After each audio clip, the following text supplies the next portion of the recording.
Bonjour et bienvenue dans cette nouvelle Red Pill. Je vous ai choisi un décor de saison, de circonstance, on peut dire.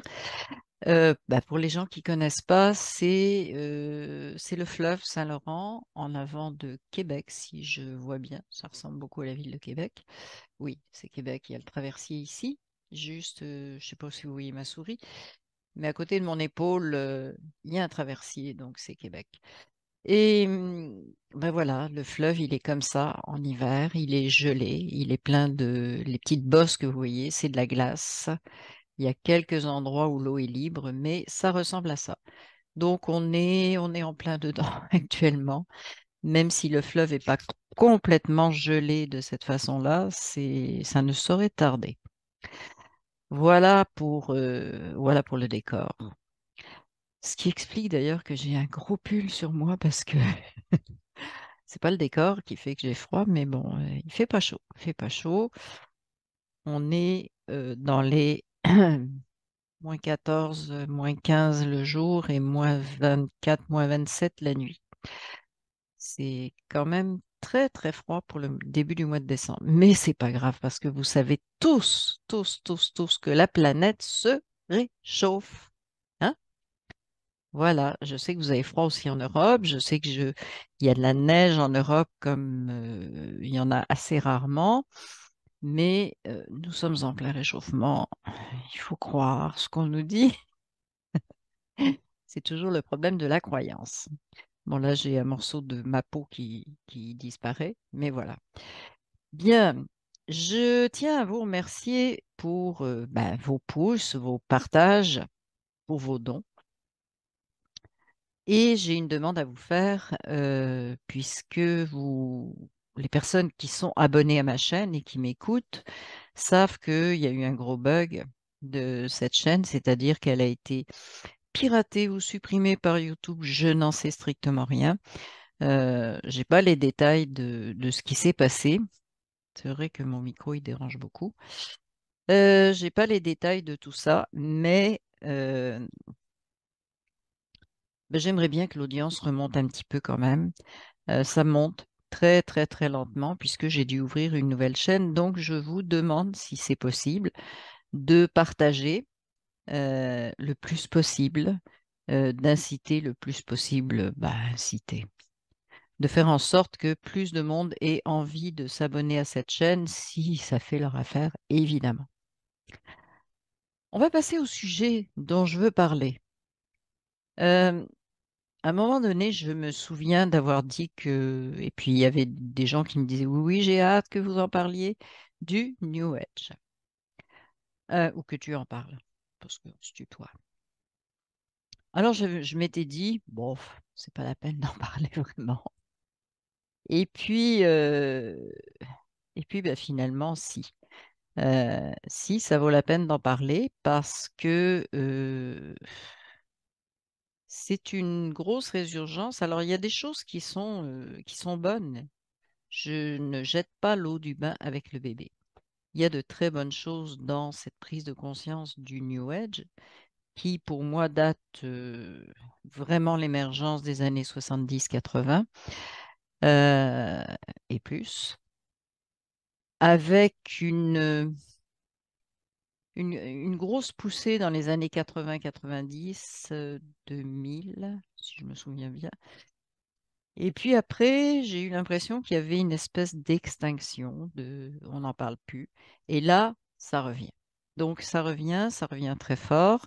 Et ce qui revient, c'est un petit peu tout et n'importe quoi, malheureusement. Euh, c'est dommage parce qu'il n'y a pas de tri qui s'est effectué pendant cette période un petit peu plus calme où on en parlait beaucoup moins. Il y a eu, il n'y a pas eu de retour de retour, comment, de, de critique, de sens critique sur ce qui avait été fait, sur comment ça avait été amené là. C'est très dommage parce que on est en train de repartir dans ce qui n'a pas été très positif dans ce mouvement-là, à mon sens. Alors, ce que je vais dire, c'est mon opinion. Je ne suis pas la seule à avoir cette opinion-là. C'est mon analyse, c'est mon vécu. Mais je vous... voilà, si ça résonne en vous, ben, tant mieux. Si ça vous fait réfléchir à certaines pratiques, ben, c'est encore plus tant mieux, si je peux le dire comme ça. Donc voilà de quoi je voudrais parler.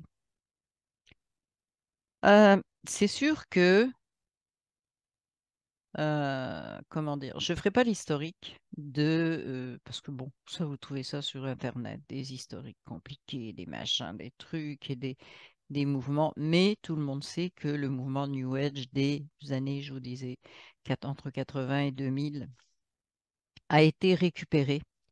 Euh, Quand je dis 80-2000, c'est très approximatif, n'allez pas picosser sur les dates, ça ne sert à rien, mais a été récupéré par, évidemment, devinez qui, hein, c'est voilà, un mouvement un mouvement comment, populaire, un mouvement spontané, populaire, plus ou moins en fait, ça ne touchait pas tout le monde, mais un mouvement quand même important qui s'est dessiné, donc ça a été récupéré, manipulé. On a vu des choses comme la naissance du truc anti-secte en France, là, un truc de débile qui existe juste dans l'Hexagone. Euh, enfin bref, quoi. Ça a donné lieu à tout un tas de récupérations, tant au niveau du flicage qu'au niveau de l'infiltration, qu'au niveau de gourous qui étaient pilotés par d'autres personnes. On ne citera pas les grandes agences trois lettres qui infiltrent tout ce qui se passe et qui donc l'influencent de façon à ce que ça aille vers leurs objectifs. Mais ça, c'est une réalité, même encore maintenant. Qu'est-ce qui n'était pas présent dans cette première vague? Moi, je distingue vraiment deux vagues de New Age. Il y a eu la première, dont je vous ai parlé avec des dates assez approximatives, hein, parce que... Et puis, il y a la deuxième, là, qui est très forte actuellement, plus forte que la première. Mais la grande différence pour moi, c'est que on parle actuellement de souveraineté. Ça, c'est une bonne nouvelle d'ailleurs. Hein, ma chaîne s'appelle Éveil et souveraineté. C'est une bonne nouvelle qu'on parle de souveraineté, mais euh, c'est pas forcément simple de vraiment réaliser ce qu'est la souveraineté à travers ce mouvement. Et ça n'est pas forcément une aide comment, à trouver sa propre souveraineté et à marcher vers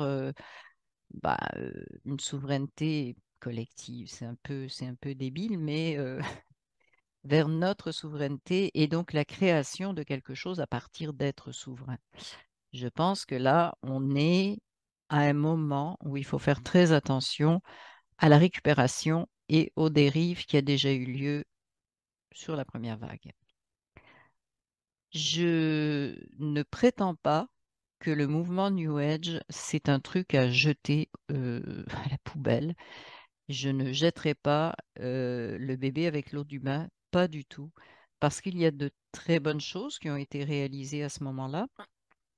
Et puis, je vous ai dit, il y a toute la récupération qui s'est faite voilà, sur la connaissance de ces gens-là, de la psyché humaine et des faiblesses, des failles de l'être humain. Donc, ça a été exploité. Alors, qu'est-ce qu'on peut dégager de ce premier mouvement New Age, outre le fait qu'on ne parlait pas de souveraineté, d'être souverain, mais ce qui est important, c'est que, bon, en gros, il y a eu cette vague de dire Dieu n'est pas extérieur, nous sommes Dieu. Voilà. Bon, je dis Dieu parce que c'était vraiment comme ça que ça a été dit et que beaucoup de gens ont réalisé qu'effectivement, on avait manipulé à travers les religions cette notion de déité. Alors, je ne m'étendrai pas là-dessus parce que c'est quand même quelque chose, je pense, pour vous qui est très clair, hein. Nous sommes Dieu créateur, etc. Donc, on ne reviendra pas là-dessus. Mais ça a été l'apport de la première vague, pour moi, le plus important, de la première vague du New Age. Ce qui s'est développé après, par infiltration et manipulation, ça a été les interventions extérieures. C'était facile parce que c'était juste nous sommes Dieu, donc tout ce qui ressemblait à un envoyé de déité, des archanges, des anges, des guides, et puis leurs envoyés sur Terre, hein. Les auto-chamans, autoproclamés chamans, euh, enfin bon, ça a explosé de tous les côtés, avec pour certains de très bonnes intentions, pour d'autres de bonnes intentions, plus de très bonnes guidances, je dirais, et pour d'autres, voilà, quelque chose de pas très, très, très clean. Personnellement, pour ce qui est de mon histoire, je ne suis jamais tombée dans cette histoire d'archange et de tout ce qu'on veut. Probablement, je l'attribue à mon éducation où c'était une chose complètement absente de mon éducation, de la façon dont on vivait, dont j'ai été instruite, disons. C'est quelque chose qui n'existait pas, même si je viens d'une famille catholique pseudo-pratiquante. J'ai des bonnes raisons de dire pseudo-pratiquante, parce que je pense que c'était plus social que, voilà, que réel, qu'une foi réelle ou je sais pas quoi. Bref, euh, je n'ai jamais entendu parler de ça. Donc moi, quand j'entendais parler, bon, j'en ai vaguement entendu parler, des flammes violettes, des machins, des Saint-Germain, des bidules, mais ça ne me touchait pas parce que ça faisait pas partie de quelque chose qui était dans mon bagage. Donc je suis passée complètement à côté de cet aspect-là.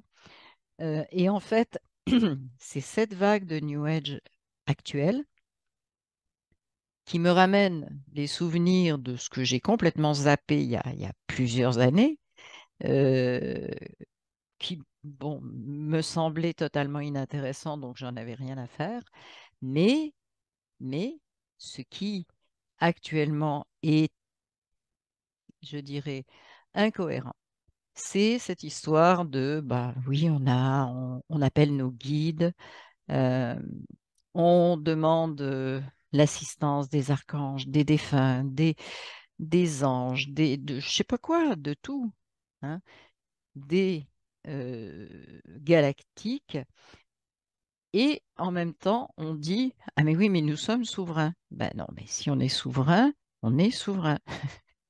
Si on est souverain, on n'a pas besoin de se sentir inférieur et de demander l'intervention d'êtres ou d'entités dites ou ressenties comme supérieures. J'espère que c'est clair ça, parce que ça devient tout à fait incohérent avec la notion de souveraineté. Donc, c'est ce qui est incohérent actuellement. Et là, quand on dit il faut faire un choix, je pense qu'il faut faire un choix vraiment à ce niveau-là, c'est-à-dire comprendre et vraiment avoir le désir vraiment très profond, j'allais dire le culot, de dire je me balance de tout ça, je me balance de tout ce qui est archange, etc. Pourquoi? Bah, je l'ai dit, premièrement, parce que si on est souverain, on sait que on n'a pas d'être supérieur, inférieur, etc. Donc, on n'a pas à se positionner de cette façon-là et on n'a pas à demander d'aide. On a juste à trouver à l'intérieur de nous comment apprendre, y compris par des échecs, apprendre comment arriver à cette évolution sans avoir besoin de demander toujours à quelqu'un quelque chose. L'aide dont on aurait soi-disant besoin. L'aide, elle est à l'intérieur de nous. Ça, c'est une chose. Mais l'autre chose, j'ai déjà plus ou moins abordé le sujet, c'est les relents religieux. Et les relents religieux, je vais vous expliquer de vieilles religions parce qu'on dit ah non, non, non, non, non, non, on croit plus à tout ça, ce sont des dogmes, mais voilà, on fait des choses qui appartiennent à cet ancien monde qui nous a enfermés. Alors rappelons que les religions telles qu'elles sont pratiquées, telles qu'on a endoctriné les gens, ce sont tout simplement des créations, hein, c'est-à-dire que de l'ombre de la matrice, on va dire de la matrice, qui est devenue vraiment une matrice très ombrageuse. Voilà. Donc, pourquoi? Parce que ça a enfermé les gens, ça a permis d'enfermer les gens. Le besoin de spiritualité, il est naturel chez l'être humain.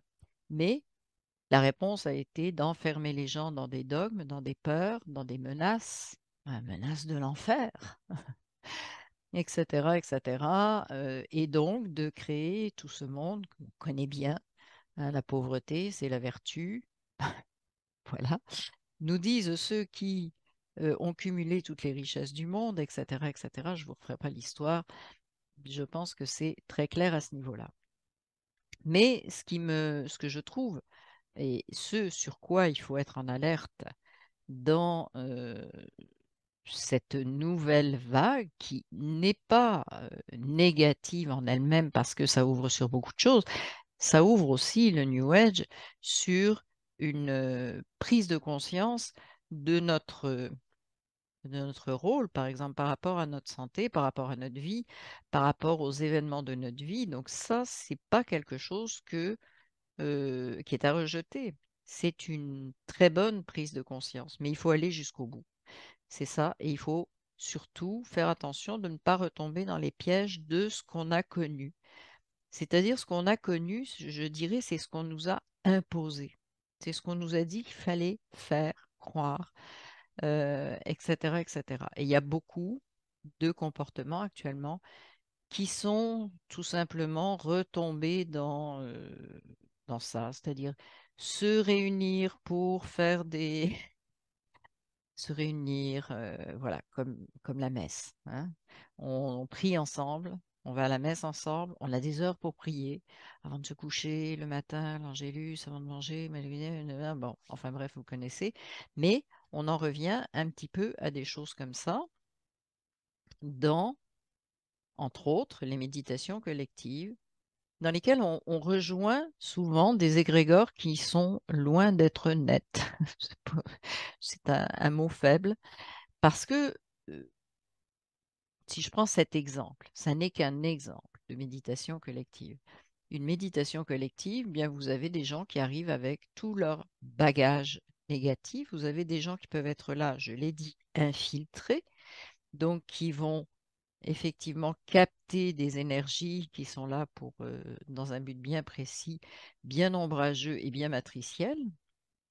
Et puis il y a les gens qui sont là qui vont amener un bagage très matriciel, mais inconsciemment, ils ne se rendent pas compte que c'est ce qu'ils apportent. Et donc, on se retrouve au milieu de tout ça, et éventuellement, avec en plus les objectifs qui sont souvent des objectifs pas très clairs, lutter contre, euh, ça aussi, c'est quelque chose qui va à l'encontre du travail personnel. On va se réunir, par exemple, pour faire une méditation pour la paix.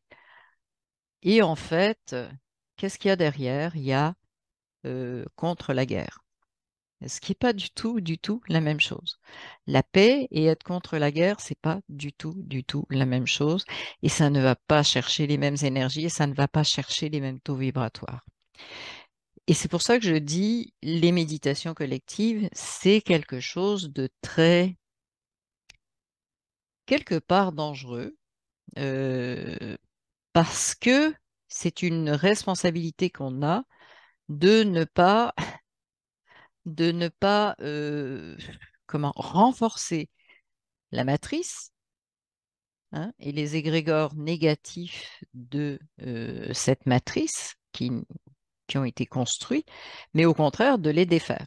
Donc, quand on ne sait pas vraiment euh, tout ce qui est en arrière d'une méditation collective, quand on a un espèce de chef, chef de je sais pas quoi, ou une chef de je sais pas quoi qui dirige, etc., ben, on ne sait pas trop où ça s'en va. Donc, les pratiques méditatives collectives, ben, pour moi, c'est la messe.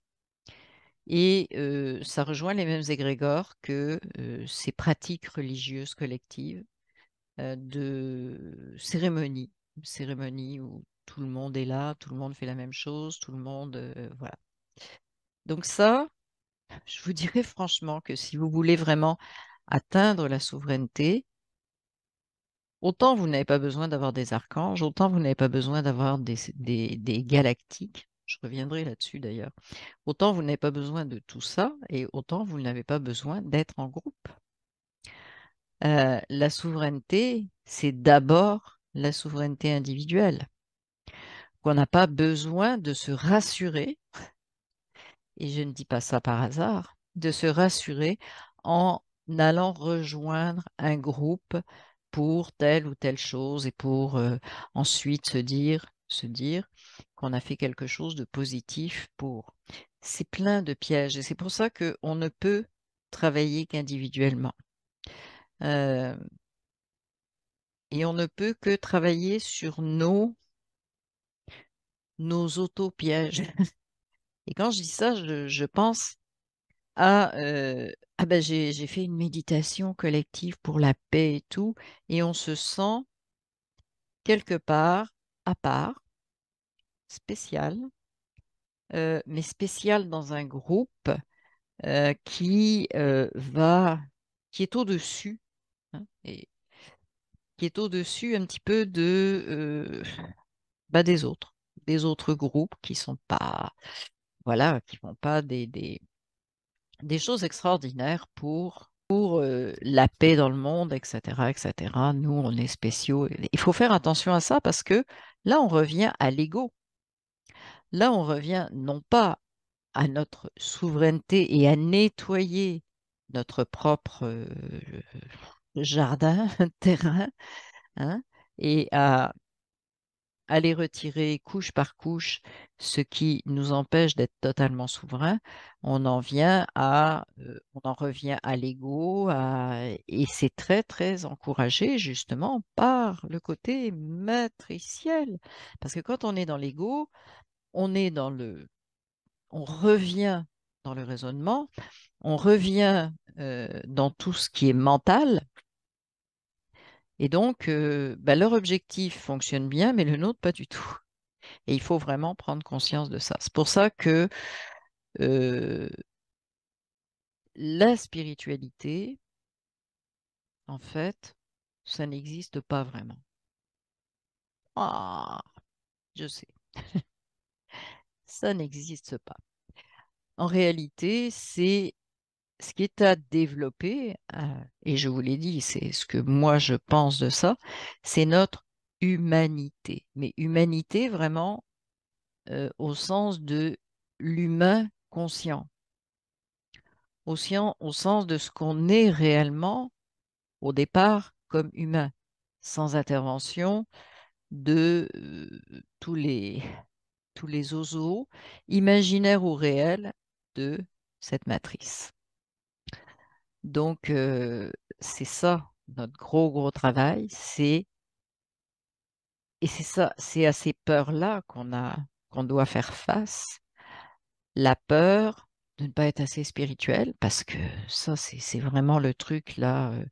Le truc de l'éveil, c'est de penser que l'éveil, c'est la spiritualité.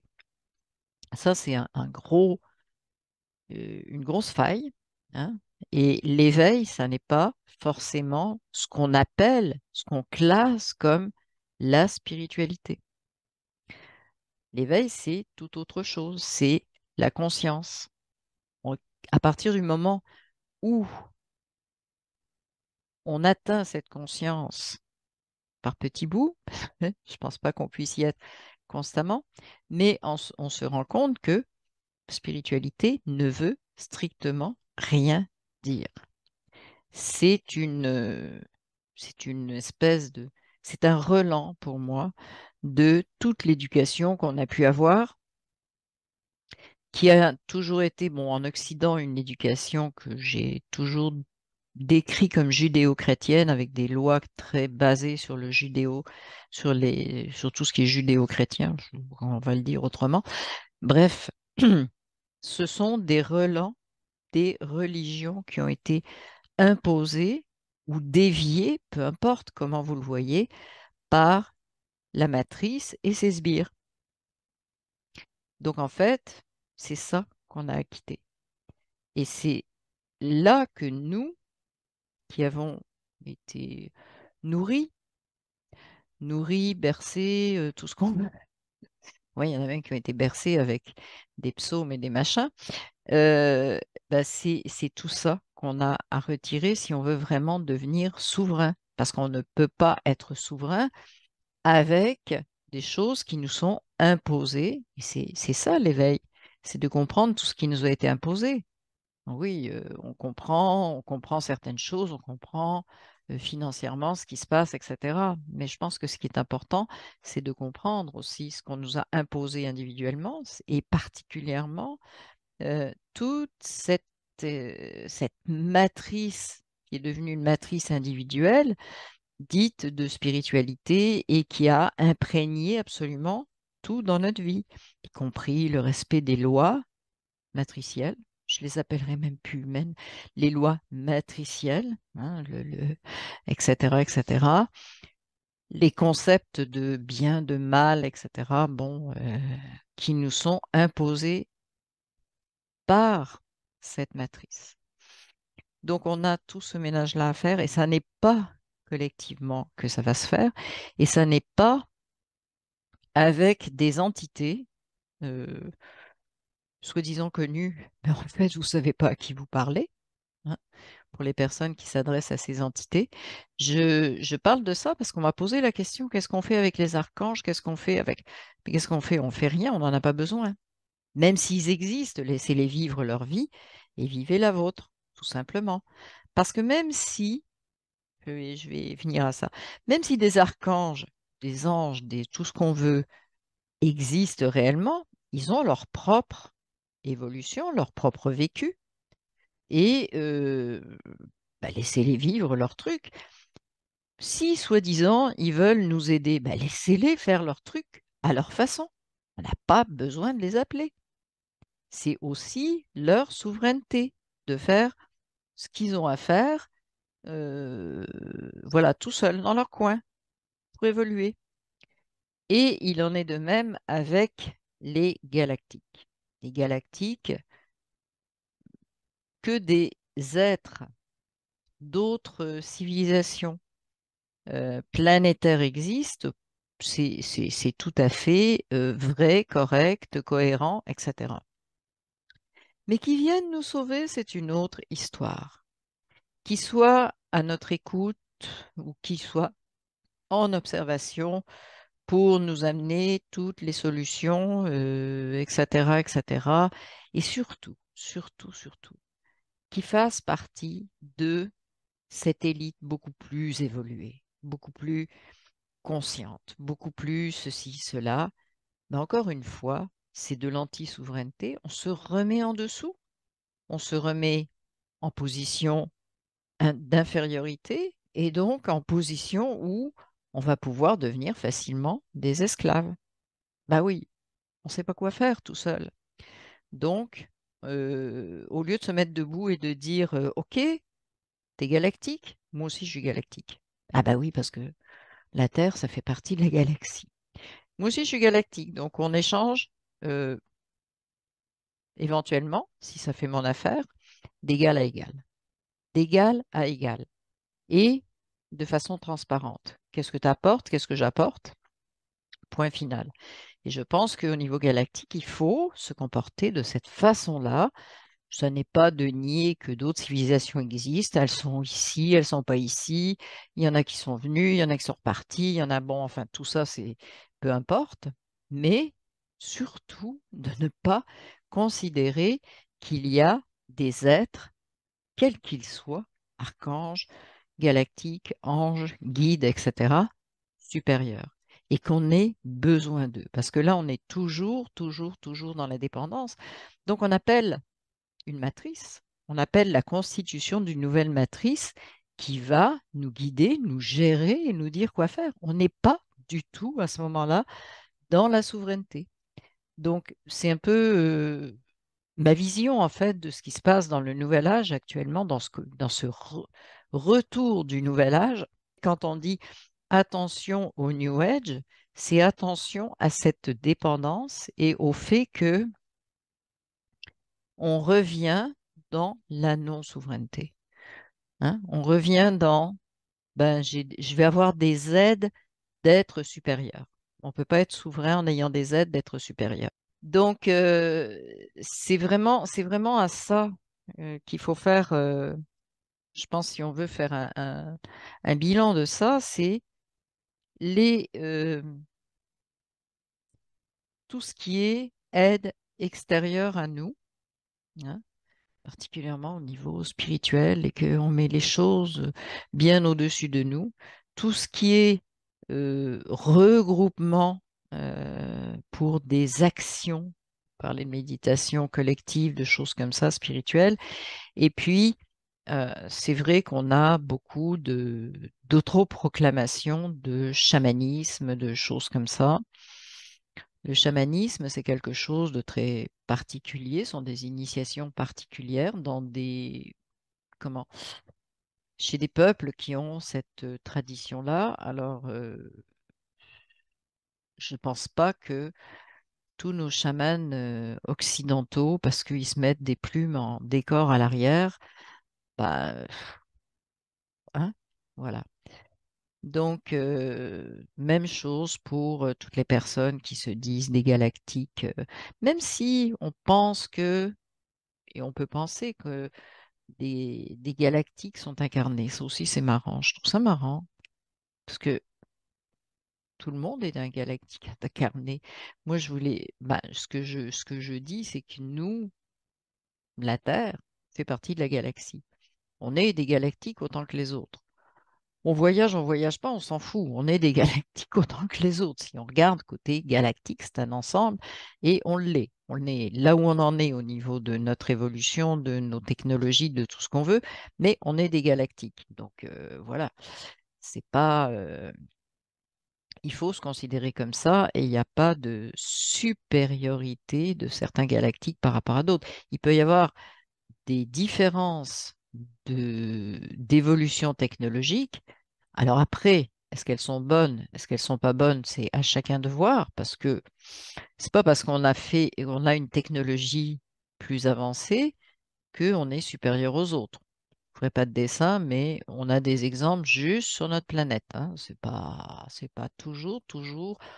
On a la bombe atomique, c'est une avancée technologique, mais voilà, j'ai pas besoin de faire de commentaires, vous avez compris.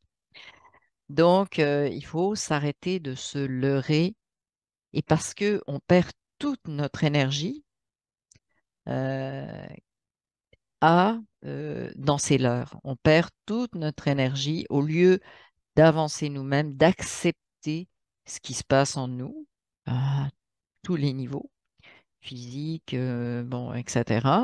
Toutes les manifestations qui nous permettent d'avancer, d'évoluer, ben, on se perd dans des choses qui ne nous appartiennent pas en bout de ligne. Donc ça, c'est vraiment quelque chose d'important à, à mettre en place parce que les pièges sont très, très, très nombreux et on a tellement été imprégné qu'on ait eu une éducation religieuse ou pas, la société a fonctionné sur ce modèle. Donc on est malgré tout imprégné de tout ce côté religioso, social, etc. Parce que tout a été intriqué et tout est, ben c'est ça la matrice en fait. Et si on veut la défaire, la matrice, il faut d'abord défaire euh, même pas notre participation à la matrice, mais ce que la matrice a créé comme matrice personnelle. Hein. À partir du moment où on l'a fait éclater, bon, ben, on fait éclater aussi un bout de l'autre matrice. Mais il faut vraiment en sortir, il faut vraiment arrêter de se prendre les pieds dans les nouveaux pièges qui nous sont proposés. C'est surtout ça. On nous repropose un autre côté, une autre facette matricielle. Il faut faire très attention à ça. Faut faire très attention si on veut vraiment que les choses changent. Mais si on veut pas que les choses changent, on peut tomber dedans les deux pieds, les deux pieds dedans, il n'y a pas de souci. Mais voilà, c'est ce que je voulais principalement vous dire. Et c'est vraiment venu d'une question, d'abord de mes réflexions, d'un certain nombre de personnes qui vont dans ce sens-là aussi et qui font des vidéos qui vont dans ce sens-là, et d'une question qui m'a été posée un petit peu perdue. Qu'est-ce qu'on fait avec les archanges? Qu'est-ce qu'on en fait? On n'en fait rien, on les laisse vivre leur vie. That's it. Coucou l'archange, j'espère que tu es bien là où tu es. Et puis voilà. Bon, c'est tout. Et c'est aussi toute cette culpabilité de dire, mon Dieu, qu'est-ce qui va se passer si je... Parce qu'on a l'impression qu'on renie. Si on dit, bon, ok, l'archange, là, vis ta vie dans ton coin, fais ton évolution, fais tes trucs que tu as à faire, moi, je fais les miens. On a l'impression de renier quelque chose. Mais c'est grave, c'est grave. Un petit peu comme, on est beaucoup sur le truc actuellement, je vais finir là-dessus. Il faut croire, il faut avoir la foi. J'ai des relents là de attendez, non, ça va là, ça va. On a donné dans la foi aveugle, on a donné dans la croyance. À nous de savoir si la souveraineté, c'est de continuer à dire je crois sans preuve. C'est quoi ça? C'est quoi? Puis les mêmes personnes vont vous dire faut vous fier à votre ressenti. Ouais, d'accord. Je crois, mais mon ressenti, ça va être quoi? Il va être nécessairement teinté par la croyance, il va être nécessairement teinté par toutes ces choses vers lesquelles on veut vous entraîner. Et là, on est vraiment dans la récupération, comme dans la première vague de New Age, on est dans une nouvelle récupération. Donc, le ressenti, c'est bien gentil, mais si on n'a pas levé les couches à l'intérieur de nous, on ressent tout simplement ce que ces couches-là nous disent à ce moment-là. C'est pas mauvais, mais il faut être en alerte aussi à ce niveau-là. Il faut se questionner à ce niveau-là. Il faut se dire, OK, je ressens ça, vrai vrai aujourd'hui, mais pas vrai dans l'absolu aussi. Ce que je ressens, c'est nécessairement une partie de moi, de conscience que je prends, mais c'est aussi possiblement teinté par tout un ensemble de croyances, de choses voilà, qu'on traîne avec nous depuis des millénaires et qui est renforcée actuellement par certaines pratiques. Donc c'est de ça que je voulais vous parler. J'espère que ça a été assez clair pour vous. Je vais m'arrêter là parce que à un moment donné, ça devient indigeste si on en met trop. Donc, je vous laisse là-dessus. J'attends vos commentaires à ce niveau-là. Je voulais vous proposer quelque chose pour la prochaine Red Pill. Je voulais faire une Red Pill style questions-réponses. Donc en fait, les questions, je vais vous mettre un email en dessous de cette vidéo pour que vous puissiez m'envoyer vos questions. Parce que sinon, si c'est juste dans les commentaires, ça va être un tri épouvantable à faire. Si vous m'envoyez les questions, les personnes qui vont m'envoyer des questions pour que je fasse ce question-réponse, je pense pour la prochaine Red Pill, ne mettez pas un grand discours parce que je ne lirai pas. Vous mettez quelque chose de succinct, 2, 3, 4 lignes, point final. Mais si ça déborde, je ne lirai pas. Parce que je ne peux pas traiter 100, 150 emails, voire plus, avec des grandes bafouilles qui font une page. Non, c'est pas vrai, c'est pas possible. Et c'est bien d'apprendre à être concis aussi et de savoir vraiment l'objectif vers lequel on s'en va. Vous pouvez poser une, deux questions, même dans ce email, il y a pas de souci, mais de façon plutôt concise. Voilà. Donc, si ça vous plaît, le format question-réponse, prenez le email et puis euh, dites-moi quelles questions vous voudriez que je traite. Ça ne veut pas dire que je traiterai tout ce qu'on me demandera. On s'entend. On va essayer de trouver une cohérence et éventuellement, s'il y a deux, trois sujets qui se dessinent, ben, de faire deux, trois red pill avec des sujets concis. Je vais voir comment tout ça va se ficeler. Donc voilà pour ben, ce que j'aimerais bien pour ce mois de décembre, en fait, cette fin d'année. Et puis, me demandez pas de prévision, hein, je ne suis pas voyante. C'est voilà. Euh, et puis bon, en dessous de la vidéo, je vous remets les liens habituels. Le lien, c'est Stripe, je pense, pour les dons, pour les personnes qui veulent faire des dons. Je pourrais rajouter un lien PayPal. Je vais y rajouter un lien PayPal, voilà, parce que ça va arranger certaines personnes.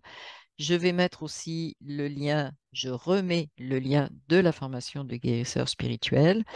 Euh, la formation de guérisseur spirituel, ben, il y a une formation de base et je refais régulièrement, je le dis pour les gens qui sont intéressés, des vidéos bonus où je développe un peu plus certains points et les vidéos bonus sont entièrement gratuites pour les gens qui ont accès à la formation.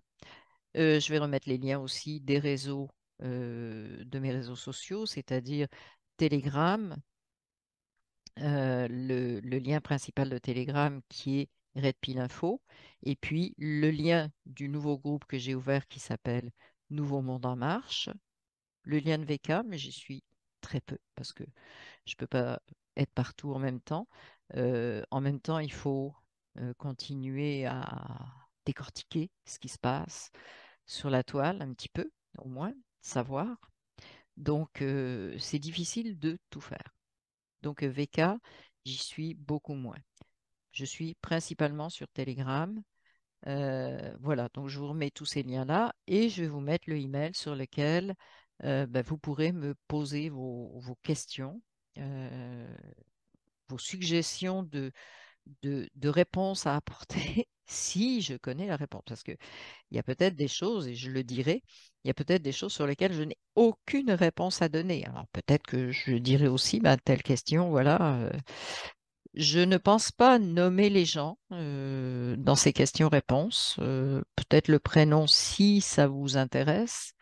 Je pense que c'est mieux. Ça permet d'introduire les choses, mais juste le prénom pour pouvoir faire ce question-réponse. Voilà. Donc je vous remercie. Je vous souhaite un bon mois de décembre bien froid un petit peu partout. Bah, sauf si vous habitez en Australie. Voilà, c'est autre chose. Ça sera bientôt. Ça sera dans 6 mois. Et, euh, et puis bon, ben, je vous dis à la prochaine Red Pill. Je vous embrasse tous et je vous dis à bientôt. Salut!